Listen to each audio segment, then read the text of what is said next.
Raphael Tag, take three. I cannot talk. Uh, what a fact amazes you every time you think about it that we can communicate verbally in written form. It's absolutely astonishing that we have language and that we can use it. Um, Not only that we can describe something and somebody else will know what we're talking about because the brain is able to interpolate what they're communicating.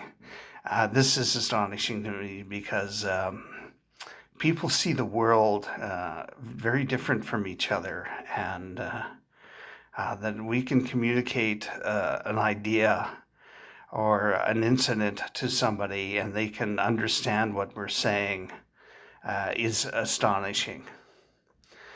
Do you have a harsh truth that you prefer to ignore? If yes, what is the harsh truth?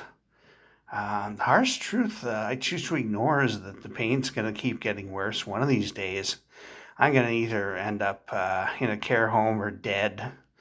And it's going to suck the entire time.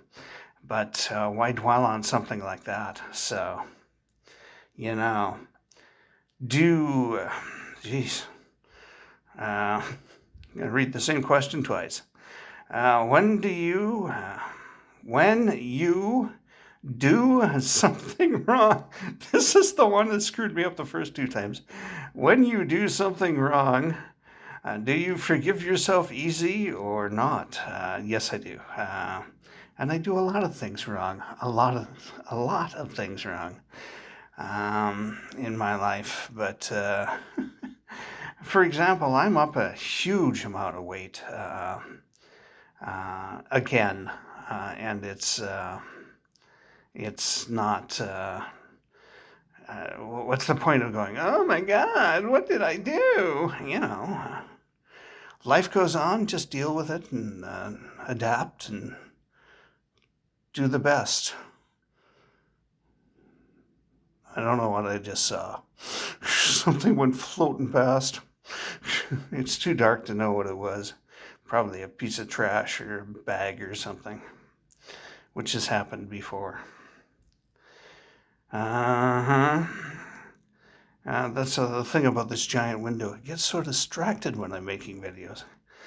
And when someone does you wrong, do you take it easy on them? Or are you harsher?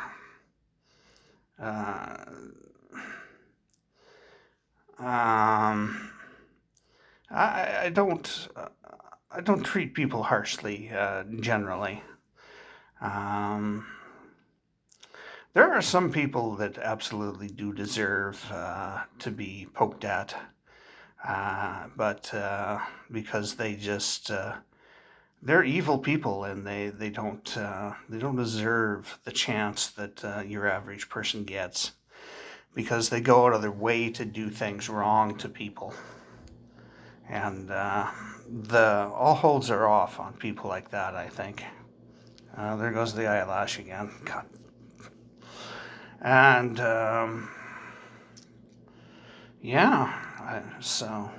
but most of the time, 99% of the time, I just whatever, and I walk away.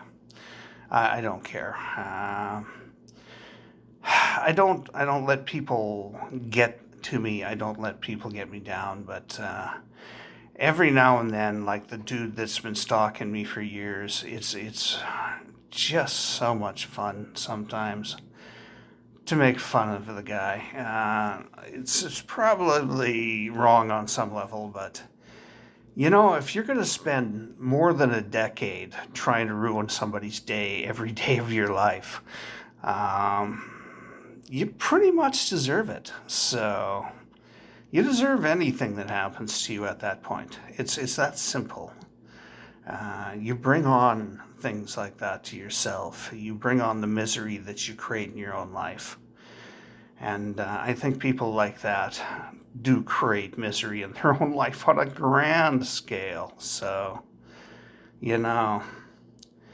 But it's just so easy to make fun of somebody that will watch a 20-minute video and give it 3 or 4 dislikes, and because you have to watch more than halfway for the dislike to stick, and to spend that much time on someone just to do something so stupid that nobody cares about is how can you not make fun of that? I mean, it's just pathetically funny.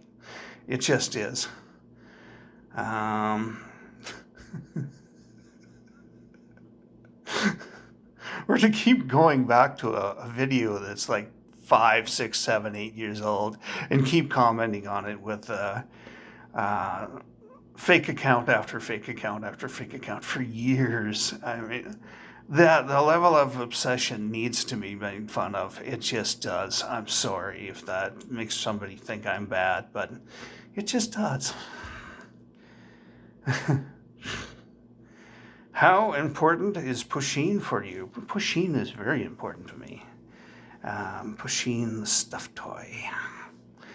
My little Pusheen, I've got lots of Pusheens, but the little one that sits by my bed on the nightstand all the time.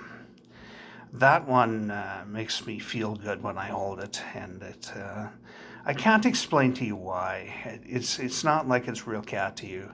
I do have that ritualistic thing of pretending to feed it in the morning and stuff like that. But that's just the deep-rooted desire to have a real cat.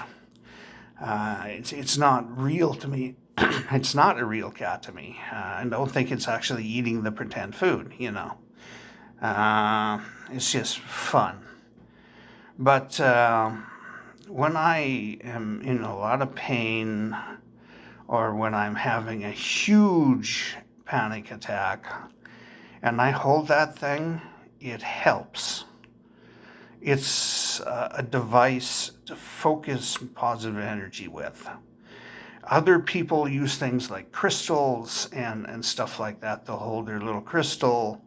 They'll wave their incense. They'll burn their incense. They'll do things like that to focus their positive energies, and it helps. So once you find that thing for yourself that helps alleviate your troubles, it's a wonderful and amazing tool. Have a good one.